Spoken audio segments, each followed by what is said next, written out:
Et là, pour la préparation de ce rapport, nous avons recueilli beaucoup de témoignages qui ont montré toute la difficulté, évidemment, de vivre le mal-logement, mais ça, c'est le sort habituel des mal-logés depuis 26 rapports, mais également cette double peine qui a été vécue par les mal-logés pendant le confinement. Parce que ce n'est pas du tout la même chose d'être mal-logé, d'être en surpeuplement, dans un logement indigne, sans le confinement. Et on sait que les échappatoires, c'est de sortir, d'aller à l'école, d'aller travailler, d'aller dans des parcs publics.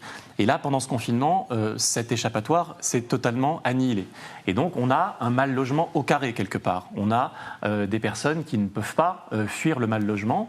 Et autant pendant le confinement, pour la plupart des gens qui sont logés correctement, le logement a été une bulle protectrice, autant pour les personnes mal logées, ça a été une prison et qui a eu des effets très graves sur l'état de santé psychologique, sanitaire des personnes.